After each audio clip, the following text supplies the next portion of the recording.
La experiencia del País Vasco en este sentido de las TIC y la salud digital. Y bueno, como ha comentado antes Roberto, bueno, fuimos pioneros en la primera parte de la cronicidad, que nos coincidió también con la época de la crisis, y desde un inicio sí que desde el País Vasco se entendió que las TIC eran un elemento clave para poder aplicar la innovación y hacer sostenible y apoyo a la asistencia y la gestión clínica, ¿no? Bueno, esto ha tenido sus reconocimientos, pero en vez de las 5 Ds que ha comentado Roberto, yo voy a poner las 5 Cs, que van a ser, sobre todo el paciente está en el centro. La cronicidad es el elemento que estamos diciendo, y es la continuidad y cuidados la clave de que este proceso pues sirvió tanto por el paciente como por los propios profesionales como un continuo en toda la asistencia, ¿no? Para ello la historia clínica es fundamental, en nuestro caso es Osebide Global, pero cualquiera de las historias clínicas electrónicas es la que está posibilitando esa comunicación, al menos de toda la información. Las consultas presenciales y no presenciales están suponiendo un cambio importante en la forma de proceder tanto de los profesionales como de los propios pacientes. Esto hace que también podamos facilitar que el paciente sea activo de verdad, que esto nos cuesta porque, como veremos luego, parece que solo la tecnología puesta ya hace todos los cambios, pero los cambios culturales nos llevan su tiempo y a veces es más lento de lo que a nosotros nos gustaría. Y, por supuesto, como luego van a hablar también de la gestión del conocimiento, yo creo que esa es una de las partes que también toda esta información nos está posibilitando el poder tener conocimientos, y sobre todo tenemos que aprender a cómo utilizar esos conocimientos para que después lo podamos aplicar a nuestro día a día y no dejar ahí los datos, como muchas de las veces nos ocurre, que los tenemos pero no los utilizamos, ¿no? Nuestra herramienta es el OBI, pero que es un Real World Data o un Big Data que posibilita hacer todo estos análisis, y lo veremos después. La principal clave dentro de la estrategia de la cronicidad es que estén precisamente las TIC estén incluidas dentro de la estrategia, es decir, que para personas que atienden a personas dentro de Osakidetza sea una continuidad asistencial, sea corporativa, en red, sostenible, y eso está basado principalmente en la ayuda como herramienta de las TIC, ¿no? Y poder incorporar al paciente precisamente en este sistema. Nosotros tenemos 2.188.000 personas, la población la tenemos estratificada, ya son 4 las estratificaciones, el año pasado hemos hecho la última estratificación. Esta es la foto de nuestros pacientes clasificados por gravedad, pero si atendemos, por ejemplo, a información ya sociosanitaria, lo que vemos es que, pues bueno, a medida que cuanto mejor situación sociosanitaria tienes, pues ya veis que hay más diferencia entre hombres y mujeres y menos prevalencia de patología, mientras que en la situación de peor situación socioeconómica nos parecemos más los hombres y mujeres, como podéis ver. ¿Esto por qué podemos obtenerlo? Pues precisamente porque integramos mucha información, ¿no? Y eso nos permite poder hacer análisis que antes, pues bueno, se podían suponer o se podían hacer estudios muy ad hoc, pero ahora es sobre todo la población. Y eso es un cambio muy importante que a veces también desde los gestores tenemos que hacer ese cambio, porque es un cambio cultural también a la hora de gestionar, ¿no? La base de todo este proceso es la historia clínica, cuyo objetivo principal debe ser la atención al paciente y a partir de ahí la gestión del conocimiento. No es raro que muchas de las historias clínicas que se han creado precisamente para registrar información más que para atender al paciente, ¿no? Y eso además también ha hecho que haya habido un retraso en estos años también a la hora de aceptar la historia clínica, ¿no? Y como hemos comentado, esta transformación sanitaria tiene varios pilares, ¿no? Un pilar es el cambio organizativo, otro el de sistemas de información en base a las TIC, y el cambio cultural, que suele ser el más complicado. Solo me gusta esta imagen en la que es algo que tenemos que hacer para cualquiera de las cosas.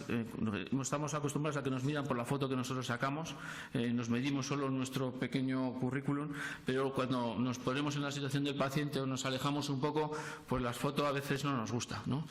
Y lo que tenemos que acostumbrarnos es a ver la foto que a veces no nos gusta o si nos gusta para poder corregirla, porque si no, una de las cosas que solemos evaluarnos en cosas que sabemos que vamos bien, que eso es uno de los principios que también nos suele gustar. Generalmente hemos trabajado, o nuestro objetivo durante mucho tiempo era trabajar en cadena para ver si conseguir que nuestro mensaje llevara de aquí hasta Roberto, pero en estos tiempos y en la era de Internet es evidente que el trabajo en red es la clave, ¿no? Y es una clave no solo en la historia clínica, sino una clave que debemos inculcarla dentro de todo nuestro sistema de organización, ¿no? Tanto para receta como para sistemas de imagen, como el plan de red diagnóstico, etcétera, ¿no? Pero trabajando en red. Porque el trabajo en red favorece el conocimiento colectivo, y esto es una cosa que cuando se hacen las mediciones, pues esto no se valora. Pero es cierto que una de las principales mejoras que los profesionales cuentan cuando hablas con ellos es la capacidad que tienen ahora de ver qué es lo que hacen y de compartir con otros profesionales lejos de su centro de salud o de su centro hospitalario para atender a pacientes determinados, ¿no? Clásicamente siempre hemos atendido presencialmente, pero es evidente que la parte no presencial está teniendo cada vez más auge y más va a tener, ¿no? Pues por todas las posibilidades que nos permite. Hay varias ahí, telemonitorización, consejo sanitario, cita web, etcétera, que veremos. Pero nosotros una de las claves para implantar la no presencial es incluirla dentro también de las agendas de los profesionales, es decir, que los profesionales vean que ese trabajo es reconocido. Este trabajo muchas veces no es nuevo del todo, las consultas telefónicas siempre han existido, pero sí, hasta que no se han contabilizado, pues realmente pues son esporádicas, ¿no? La carpeta de salud es una de las claves, yo creo, y que para este tiempo y de las que más posibilidades tenemos de cambiar y de mejora en nuestro sistema, ¿no?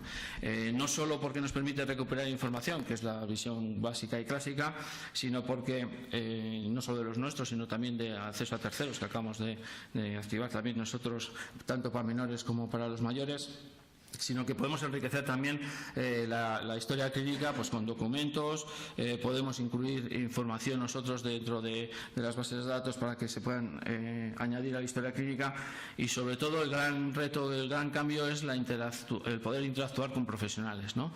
Es decir, que desde los profesionales nos puedan enviar mensajes o que podamos hacer dudas con tu médico de tal forma que hagamos consultas digitales de una forma segura y sobre todo incluida dentro de la historia clínica, porque si no, pues quedaría fuera de todo ese circuito y ya no, se complicaría el trabajo en red, ¿no? O el diario del paciente, ¿no? Y el diseño de estas herramientas también, pues bueno, se hizo con un Living Lab, porque al final tenemos que contar con los pacientes, porque muchas veces hacemos cosas pero sin contar con el que realmente luego lo va a actualizar. La telemonitorización es algo que es muy importante para estos pacientes crónicos. Es cierto que tenemos a veces dificultades para sacar datos que sean realmente extrapolables o por el volumen de pacientes que nos manejamos, pero el telePOC, teleinsuficiencia cardíaca y marcapasos desfibriladores son, por ejemplo, 3 de los que tienen con dispositivos, porque hacemos otros seguimientos que no son con dispositivos, que nosotros, nuestra política es que siempre esos proyectos sean de carácter estratégico para todos aquí de hecha, y no pilotos, que ha habido durante una época en la que hemos tenido muchos pilotos, pero que luego se mueren al poco de empezar, ¿no? Y otra de las herramientas también que las TIC nos posibilitan es la comunicación entre nuestros propios profesionales, ¿no? Nosotros tenemos a través del link server la posibilidad de chatear con diferentes profesionales, o incluso hacer videoconferencias o sesiones clínicas intercentros que evitan desplazamientos y que permiten que podamos compartir información de una forma mucho más ágil, y también teleconsultas que en nuestro caso, por ejemplo, se utilizan dentro de los pacientes de las cárceles para evitar desplazamientos que tienen que hacerse, ¿no? Pero esto no quedaría completo si no metemos toda esta parte de la historia sociosanitaria. Es un debe que tenemos y que yo creo que también es posible, pero vamos en este sentido bastante más lentos de lo que nos gustaría, pues por la complejidad de hablar entre la parte sanitaria, que ahí tenemos bastante ventaja nosotros, claro, porque primero un poco lo conocemos, pero somos uno, y mientras que la parte social, por ejemplo, en nuestro caso, pues son todos los ayuntamientos y ponerte, pues es complicado, ¿no? Pero, por ejemplo, la residencia sí que es algo que ya se está haciendo en muchas comunidades autónomas, el que desde las residencias se pueda acceder a la historia clínica, y es un logro que realmente es un beneficio grande para los pacientes que están en la residencia. Esta sería toda nuestra historia clínica con las diferentes funcionalidades, y como hemos comentado, un elemento clave es el OBI. Si queremos que es un sistema de gestión del conocimiento que generamos. Si queremos avanzar, tendremos que evaluarnos y tendremos que gestionar qué es lo que estamos haciendo. Nosotros en este gestor de información introducimos toda la parte de hecho lo tenemos al día siguiente, es decir, solamente tenemos un cuadro de mando online dentro del OBI, que es toda la situación de camas, urgencias, pero el resto lo tenemos del día anterior, de un solo día, y eso nos permite tener toda la información de atención especializada, de primaria, de toda la parte de osaria de no presencial, de áreas generales como la estratificación, contrato, programa, y el año pasado ya introdujimos el área económica porque se veía que era una de las necesidades también para poder hacer, ¿no?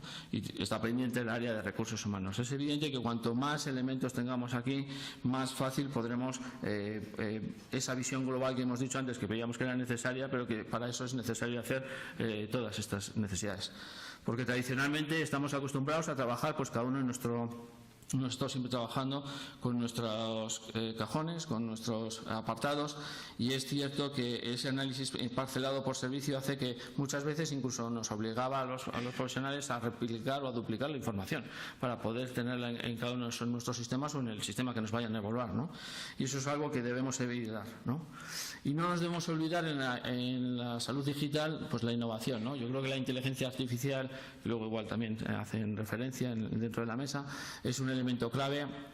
El tratamiento de textos libres en los que podamos convertir a información estructurada. Nosotros, por ejemplo, estamos utilizando en la codificación también de CIE 10 para que sea desde el propio profesional el que lo haga a través de Codifica, o por ejemplo en el diario de paciente, hay otra experiencia que tenemos en el psiquiátrico de Álava, que los propios pacientes escriben sus diarios y a través de lo que escriben pues bueno, se evalúa y se pone una serie de alarmas para prevención del suicidio, que es un programa, por ejemplo, específico que hay, ¿no? O la adherencia que vemos ahí de la medicación. Pero como antes ha dicho Roberto, esto muchas veces hacemos, pero realmente ponemos todos estos elementos, estos sistemas, ponemos el teléfono móvil, el smartphone, pero seguimos apuntando en la libreta de al lado, o seguimos haciendo el mismo proceso que hacíamos antes, ¿no? Y precisamente una de las recapitulaciones que muchas veces tenemos que hacer es que la incorporación de la salud digital tiene que estar incorporada dentro de la propia estrategia, y desde el inicio de cualquier plan estratégico debe estar incorporada como un elemento más. Igual que contamos con los profesionales y contamos con el paciente, tenemos que contar con las herramientas, porque muchas veces nos posibilitan hacer cosas de una forma diferente sin tener que replicar lo que ya hacíamos previamente, ¿no? Y como no podía ser de otra forma, siempre solemos contar que todo va bien, que somos muy buenos y que todo nos viene bien, pero ya veis que empuja aquí las barreras de implantación, ¿no? A veces cuando decimos que va más lento de lo que queremos, eso siempre es así, porque vivimos en un mundo online y todo lo queremos ya. Pero es cierto que hay ciertas barreras, no solamente, por ejemplo, hay lo más señalado, he puesto las personas y los legales, porque también hay que tenerlas en cuenta. Pero las personas, tanto profesionales como pacientes, ¿no? El miedo, me van a dejar de ver, voy a poder seguir acudiendo al centro de salud o a mi hospital o no, o el propio profesional, voy a perder mi estatus o me van a poder llamar en cualquier momento. Quiero decir, hay una serie de barreras que en salud digital muchas veces nos solemos referir a las barreras de informática, las barreras organizativas, y sin embargo las más potentes suelen ser las barreras de las personas y las legales, porque yo creo que es cierto que en un mundo en el que está evolucionando tanto la salud digital o la implantación de los sistemas digitales, debido a las obligaciones que tenemos dentro de nuestros sistemas, dentro de nuestra gestión de información, pues muchas veces se ve que no están adaptados por la realidad que tenemos, ¿no? Y eso es una situación que a veces enlentece el proceso, que igual tecnológicamente pues podría ir más deprisa, ¿no? Estos son algunos datos de actividad que tenemos, que tampoco lo vamos a ver porque ahí los tenéis, pero bueno, consultas telefónicas, por ejemplo, en Osakidetza se han hecho el año pasado solo 2.700.000 y ya suponen un 21% de las consultas de atención primaria que se hacen. Hay que tener en cuenta que esto en la época de crisis también se facilita, porque ya no te puede llamar desde el trabajo para pedir una consulta de algo que se tenga que hacer y no se tiene que uno pedir toda la mañana para desplazarse al centro de salud o a donde sea. Pero también tenemos pues bueno, la cronicidad y la integración y continuidad pues a través de historia clínica electrónica o receta electrónica. Tenemos ya el 90% de nuestra atención especializada que prescribe en la receta electrónica, o que la interoperabilidad con el Sistema Nacional Digital, pues a través de la historia clínica resumida. Las consultas no presenciales, que esto es algo que cada vez va a más y es normal, porque favorece la integración, la comunicación entre los diferentes profesionales. Este año pasado se hicieron 83.000. Y una parte muy importante es el empoderamiento del paciente, ¿no?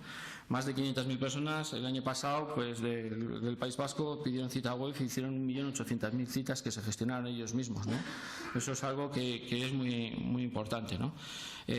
A partir de ahí, la carpeta salud, pues ya tenemos 200.000 accesos, el Consejo Sanitario 260.000 consultas. Y lo que tenemos, y también es uno de los temas claves a la hora de evolucionar, es la monitorización de la atención sanitaria a través través de la evaluación de resultados de salud, ¿no?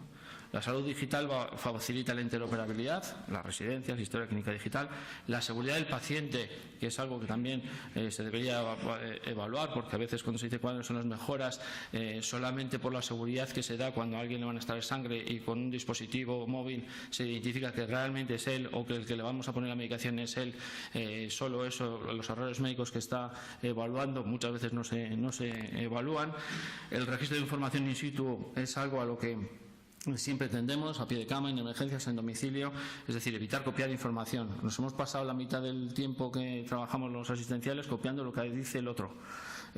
Y a veces hasta seguimos, como es costumbre, seguimos copiando lo que dice el otro, aunque lo veamos 2 veces. Luego nos suelen llamar, ¿por qué se ve 2 veces? Porque has copiado lo que ha puesto el de antes en el mismo, ¿no? Pero es algo que realmente tenemos que potenciar, ¿no? Y la movilidad, para finalizar, pues bueno, con apps tanto para profesionales como para pacientes.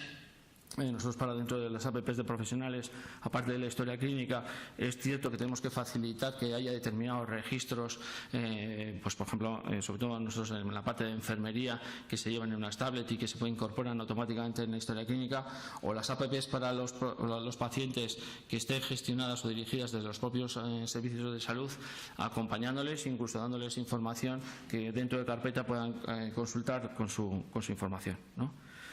Y bueno, muchas gracias, porque aunque todavía queda mucho terreno, que es uno de los problemas que pasa con salud digital, en este sentido avanzamos bastante, o depende un poco de cómo se ve, pero lo que nos queda siempre es mucho más, porque la tecnología sigue avanzando de una forma que nos permite que hagamos cosas que incluso hace unos años no éramos capaces de pensar, ¿no?